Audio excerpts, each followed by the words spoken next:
Do we think UPS is coming here? No. Okay. What is an escalation clause and when should I use it? Excellent. I'm glad you asked.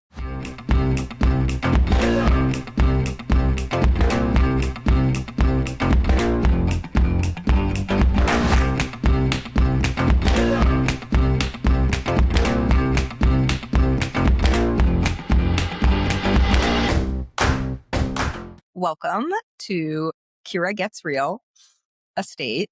I'm Kira Witherwax, team leader of the Kira Witherwax team at Remax North Country, and I've been in real estate for over 12 years now. There's a number of things I want to share with you, actually. Just my caveat that if you are already working with an agent, meaning you have your home listed for sale or you have signed a buyer agreement, I cannot give you specific advice because you have an agent. So that's their job. But I'm happy to talk about kind of overall scenarios and specific scenarios if you are not in an agency relationship with another broker.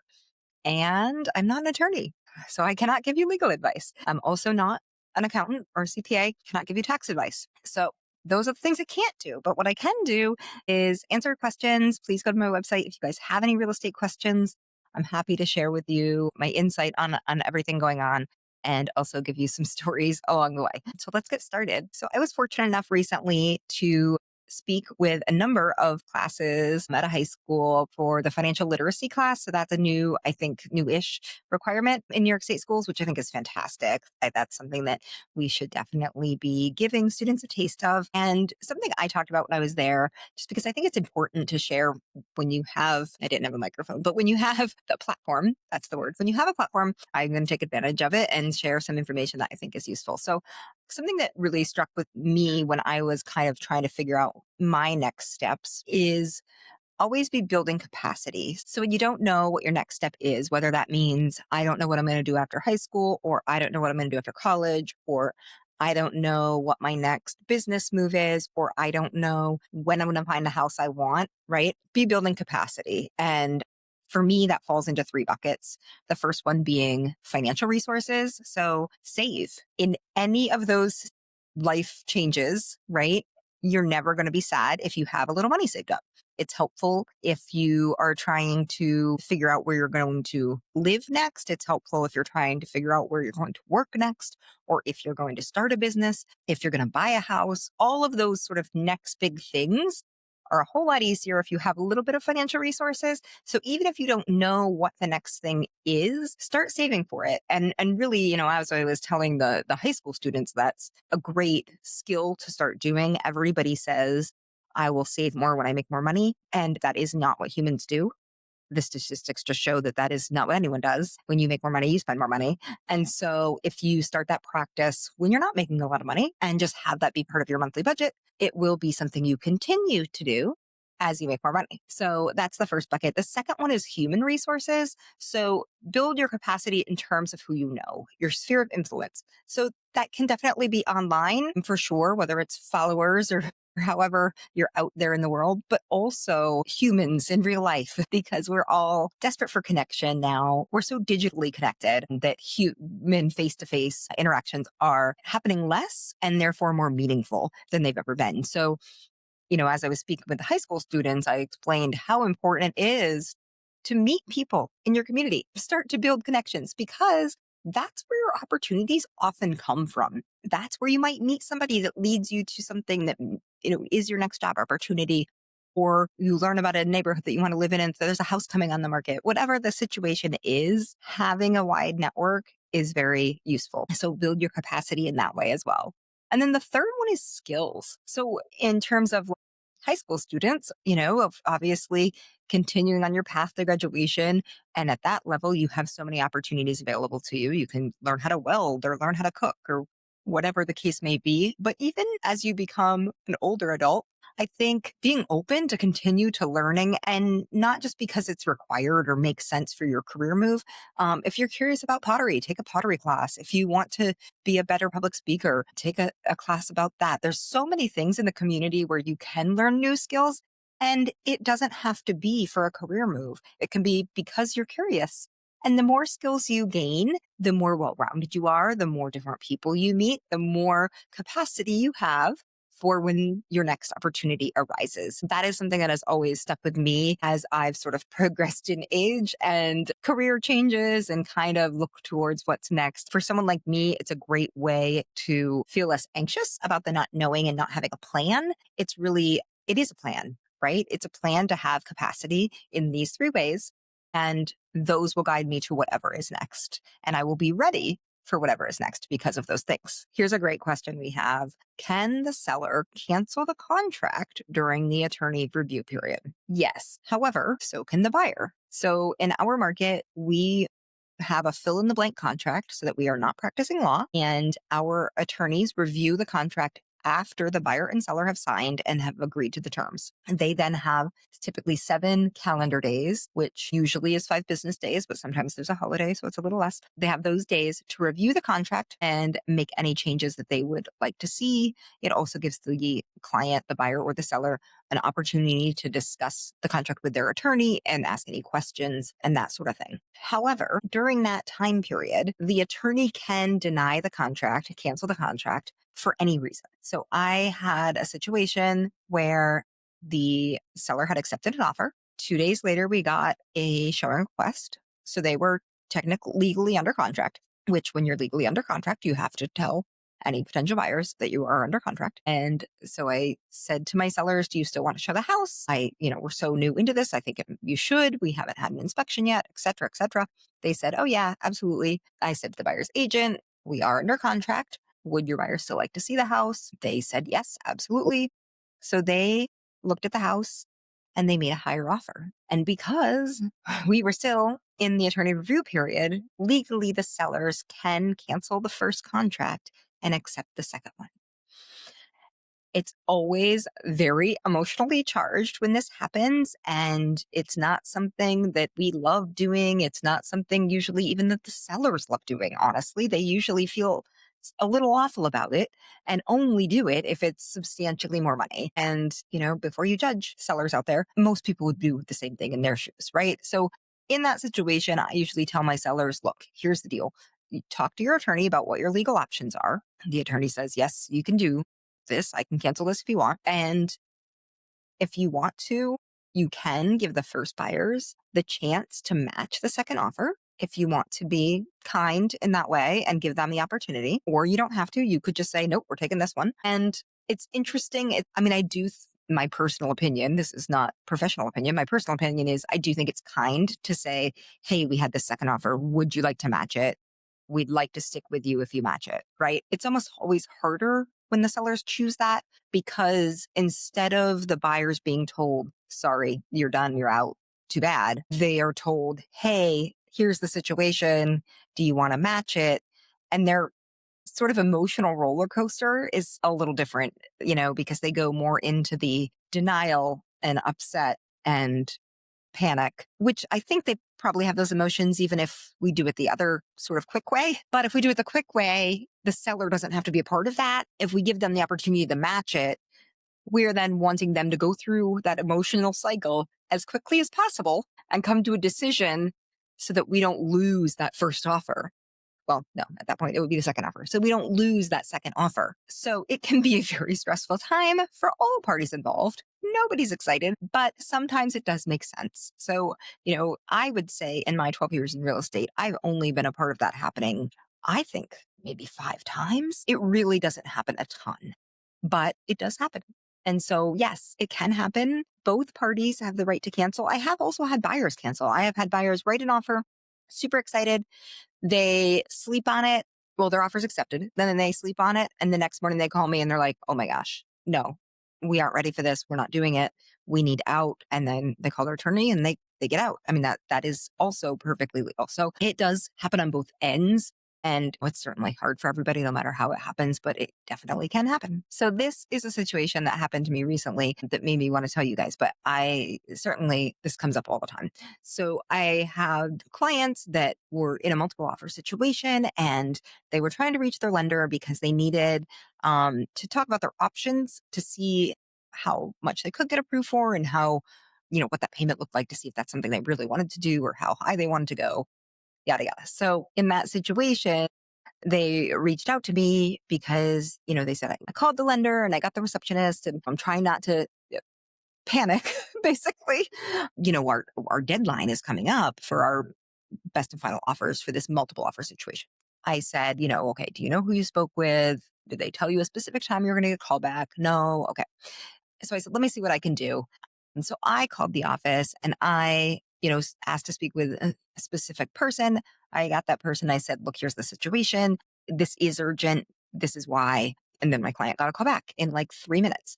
And this is why it's important to use us for the relationships we've built. We build them for you. It's for our clients. So please utilize us. Like that's the perfect situation where if an experienced agent calls the lender and says, no, this really is urgent and here's why. First of all, we often have the right words to say, just from our experience, to explain the urgency of the situation. But also they know if we're calling saying this is urgent, that it's urgent. And not that my buyers aren't liars, right? But lenders get a lot of calls saying, oh my gosh, I love this house. I need an offer right now. Can I get a pre-qualification letter? And so having their real estate professionals say, we are really under the gun here. Is this something you can get to quickly? Helps. And that is also why it's so helpful to have a local lender because that is who we have the relationships with.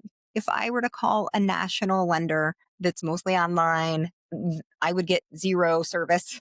They would not know who I am. They would not want to help me. They would say, wait in line like everybody else. So it really is helpful in these times of sort of urgency to have a local lender that you can reach out to and that we know the names of the people that work there that we can contact and get you the answers you need. So utilize us for that. That's what we're here for. And that's why we build those relationships with our local professionals in this real estate world. So this is a situation that I had a while ago that has been on my list to let you guys know about because I think it's important to have this perspective to know where people are coming from. Can a seller require buyers to be pre-qualified before seeing their house? Yes. In our market, well, in New York State, each brokerage has to have a standard operating procedure, an SOP. And there are a few different things on that they have to state basically what their SOP is on that topic. One of which is, do buyers have to be pre-qualified or provide proof of funds prior to seeing homes? Now, if your broker says our SOP is yes, then it doesn't matter what the seller says. You're following your broker's, I don't know why I'm putting this out. I'm not the broker, but you're following your broker's protocol. And so any buyers you show property to do have to be pre-qualified before seeing houses. My broker's SOP is that they do not have to be pre-qualified before seeing houses. And so in that situation, I do not require buyers to be qualified prior to start seeing houses. But a seller, any seller, can say, I am going to require that any buyers that see my house are going to either provide proof of funds or be pre-qualified. That is the seller's choice. I've had a number of sellers do that, and that is absolutely fine.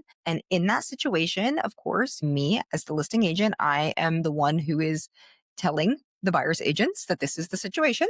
I put it in the agent remarks, the private remarks of the MLS that the seller is requiring all buyers be pre-qualified. But sometimes we miss that. I mean, I did that the other day. I had a buyer that wanted to see a house. I looked it up on my phone, put it through the showing request and through the app. I didn't look at the private remarks before I did that, but it was fine because the agent kindly said, that's great. Not sure if you saw the private remarks, but the seller is requiring all buyers to be pre-qualified before seeing the home. I said, I missed it. I'm sorry. Thank you. And then I got my buyer's pre-qualification letter and we were good to go. However, I had a situation where I had sellers that were requiring buyers to be pre-qualified and I had an agent asked to show the property. And I responded with, that sounds great. That time works for my sellers, but once you provide the pre-qualification letter, I'm happy to confirm the showing. I was met with not such kind words and actually was told that they were going to be speaking with the sellers directly because they knew the sellers and this was ridiculous. And there was a lot of words. I don't think they did, but I wish they would have because it was the seller's choice. It's always the seller's choice. I'm not the bad guy. I am the wall. I am the filter. I am the one who is in charge of passing along their instructions. And so I cannot say, oh, we can show it to you, but not to you, because that could become a fair housing violation if the seller is wishy-washy with who is required to have a pre-qualification letter and who isn't. And that is where you can get into a lot of trouble. As a buyer's agent, it's their job to say to their buyer, not Kira's giving me a hard time, this is ridiculous. It's their job to say to their buyer, this can happen if the seller chooses to require all buyers be pre-qualified. They have to do it across the board, even if they know you, even if it's their sister. They have to be consistent one way or the other. I just thought you all, as the general public, should know that if you are seeing houses, you may come across that situation where the seller is actually dictating that you have to be pre-qualified. Okay. What is an escalation clause and when should I use it? Excellent. I'm glad you asked. So, an escalation clause is often used in a multiple offer situation. So, if the seller's agent tells your buyer's agent that there's multiple offers, they'd like all offers by Wednesday at 4 o'clock, and your agent says, here's the situation. They have multiple offers. Do you want to increase yours? Do you want to leave it the same? Would you like to do an escalation clause? What you can do is you can, instead of, so say you are like, okay, well, that house, I was offering them 275, but I would go up to 300 because now we're in a multiple offer situation, but I don't really want someone else to get the house. So really, if somebody else went up to 300, I would go up to 325. You can do an escalation clause as part of your offer. So you could say, okay, my new offer is $300,000 and I will go $1,000 higher than any other bona fide offer that the seller receives. So in that situation, if all the other offers were 300,000, your offer would stay at 300,000. But if they had an offer at 320, yours would immediately become an offer of 321 because it's $1,000 above the other bona fide offer. And typically we put a cap on that because, I mean, you're probably only pre-qualified so high. And also you don't want it to just go infinitely up, right? So typically it would be something like that you would go $1,000 above any offer up to a maximum of 325 or 350 or whatever the case may be. This can be a great tool if you are willing to fight for a house, but you don't want to pay significantly more than somebody else is willing to pay. The best scenario to use this is if you already know that you have the best terms of the offer or suspect that your terms are the best or one of the best. Meaning, if you have a cash offer, and that is a great opportunity to use an escalation clause. You have the best terms. So the seller is going to want you to be the highest because they want those terms. They want the cash offer. And so if you both come in at 300, even if you have the escalation clause, it won't be activated because you're at the same price. But you can almost be assured that at that same price of 300, they're still going to take yours. Whereas if you have a government loan, like let's say an FHA loan, right? And you say, well, I don't want to pay a lot more than somebody else does. I want to do an escalation clause. I'm going to start at 300 and then have an escalation clause. If you and the cash offer both come in at 300, your escalation clause is not going to be activated, even if you were willing to go up to 350, right? So the seller is now stuck choosing between two offers of 300,000. They are forced to choose based on the terms. They're going to choose the cash offer every time. And so in that situation, as the buyer with the government loan, it would have been better to just come in higher. Now, of course, you don't know what you're up against, right? And the seller doesn't want you to know because you wouldn't come in as high if you knew, but you just want to be aware of that. So if your terms are not the best, you might not want to use an escalation clause. You might want to just come in with your best offer. Or you might want to say, okay, I'm going to go higher than I was originally and then do an escalation clause. It's just something to be aware of, but an escalation clause can be a really cool tool. I will tell you, I had this situation once. It was really interesting. The only time I've ever had this happen where I had two cash offers on a property and one of them had an escalation clause. We had multiple offers. We said to both parties, hey, we have multiple offers. Bring us your best offer. They both came back with higher offers and one of them had the escalation clause in it. So we accepted that one, right? Because it was a $2,000 above whatever we had. So it was immediately $2,000 higher. We're like, great, cash offer. Yay. The other buyer said, well, I'm going to give you an offer of 325. So say we're at '02, they came in at 325, thinking you're in the attorney approval clause, you'll just bump them and accept mine. Well, what they actually did was activate the escalation clause again. And so then the other people came to 327 and they did it again. These buyers were like, what is going on? They just came higher. We're going to come higher, and came like $10,000 above, which brought the escalation clause into effect again. It was the craziest thing I've ever seen. They did end up with the people with the escalation clause. The agent that didn't have one was very angry with me, and it was not my fault. It wasn't my buyer. The offers were both from the same broker, a brokerage office. And it was just really smart of the people that had the escalation clause, because for the most part, no matter what, they were going to win. And they did. Here's another just sort of public service announcement. This may not apply to you, but I just feel like the more people out in the world that know this, the better. So share. If you ever have somebody come to you and they're like, oh, I'm worried, here's a tidbit for you. If at any point you are having trouble making your mortgage payments, call your lender. That is not what people tend to do. That is not human nature. They like to bury their head in the sand and assume it's going to get better all on its own. Call your lender, because they want you to keep the house. They don't want to foreclose. They don't want to own property and go through the trouble of it decreasing in value. It takes years in New York State to get it into foreclosure and be able to resell it. Like, it's an awful process for everybody. Mortgage companies don't want to have to do that. They would much rather make it work. And so if you call and say, I'm having trouble making my mortgage payments, is there some kind of deal we could work out? Usually they are willing to maybe restructure it in some way that your payments are less, or skip a payment and add it to the end, or something like that. If that's not an option, they may be willing to do a short sale instead, which means they will accept less if you sell it. So if you say, look, I met with a realtor and they said I could get this for it, I know I owe more than that, the lender is probably going to be like, list it for sale. And if you can get close, you can get approval for a short sale, because they would rather have most of their money than none of their money. And honestly, I mean, call your real estate professional, because they might actually be able to get you out of it 100%. It's not great to have a short sale on your credit record, and it's definitely terrible to have a foreclosure on your credit record. So if we're able to just sell it and get you out of it, that's best case.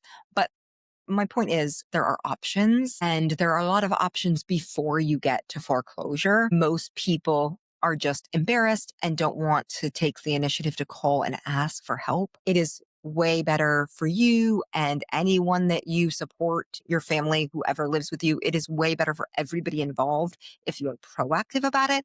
And it doesn't necessarily mean you're losing your house. You may be able to structure something where the payments are smaller for a bit, and then they increase when you get a job again, or whatever the case may be, and you get to keep your house. So just please keep that in mind, that if you wait until you are so upside down or have abandoned the house, then it's too late. Don't let it get that far, because there are many options prior to that. And definitely, I'm happy to help in any way I can. If you ever have more questions about that, or what I think your house might sell for, that sort of thing, don't hesitate to reach out. Thank you all so very much for paying attention today.